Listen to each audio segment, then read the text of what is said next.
आज आपण बनवणार आहोत खमंग साबुदाणा खिचडी आणि गरमागरम बटाट्याची आमटी। चला तर मग सुरुवात करूया। इथे मी साहित्य घेतलं आहे। रात्रीच भिजवून ठेवलेला मऊ साबुदाणा, हिरव्या मिरच्या, उकडलेले बटाटे आणि शेंगदाण्याचा कूट। सर्वात आधी आपण या उकडलेल्या बटाट्यांचे छान काप करून घेणार आहोत। सर्व बटाटे कापून झाल्यावर एका मिक्सरच्या भांड्यात हिरव्या मिरच्या आणि शेंगदाण्याचा कूट टाकून त्याची एक मस्त पेस्ट बनवून घ्यायची आहे। हे बघा, अगदी अशा पद्धतीने ही पेस्ट तयार करायची आहे। आता गॅसवर कढई तापत ठेवायची आहे। त्यात 2 पळी तेल घालायचं। तेल छान तापलं की आपण जी पेस्ट केली होती ती तेलात टाकून चांगल्या पद्धतीने परतून घ्यायची। त्यानंतर यात उकडलेल्या बटाट्याचे तुकडे घालून थोडं परतून घ्यायचं।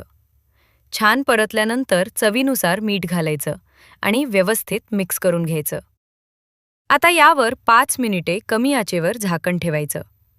5 मिनिटांनी झाकण काढून यामध्ये आपला भिजवलेला साबुदाणा टाकून चांगला परतून घ्यायचा। परतल्यानंतर यात अजून थोडं तेल आणि भरपूर शेंगदाण्याचा कूट घालायचा आणि पुन्हा 15 मिनिटे झाकण ठेवून मस्त वाफ काढून घ्यायची। वाफ काढल्यानंतर ही खिचडी पुन्हा एकदा चांगली परतून घ्यायची आणि शेवटी फक्त 5 मिनिटे बारीक आचेवर झाकून ठेवायची। आणि हे बघा, तयार आहे आपली गरमागरम आणि मऊसूत साबुदाणा खिचडी। आता खिचडी तर तयार झाली, पण यासोबत हवीच अशी बटाट्याची आमटी आपण बनवणार आहोत। चला तर मग। तर त्यासाठी मी इथे घेतले आहेत 2 बटाटे, फोडणीसाठी कढीपत्ता, हिरव्या मिरच्या, दही आणि शेंगदाण्याचा कूट। इथे बटाटे आपल्याला स्वच्छ धुवून चिरून घ्यायचे आहेत। त्यानंतर एका मिक्सरच्या भांड्यात बटाटे, मिरच्या आणि दही टाकून याची बारीक पेस्ट बनवायची। बघा, अशा पद्धतीने आपली पेस्ट झालेली आहे।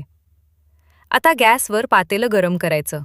त्यात तेल घ्यायचं आणि त्यात कढीपत्ता टाकायचा। नंतर त्यात आपण मिक्सरच्या भांड्यात केलेली पेस्ट टाकून घेणार आहोत। नंतर त्यात आपल्याला पाणी टाकायचं आहे। पाणी टाकल्यावर त्यात आपल्याला चवीनुसार मीठ आणि शेंगदाण्याचा कूट घालून चांगली उकळी येऊ द्यायची। की झाली आपली शेंगदाण्याची आमटी। ही आपण खिचडीसोबत खायलाही खूप छान लागते।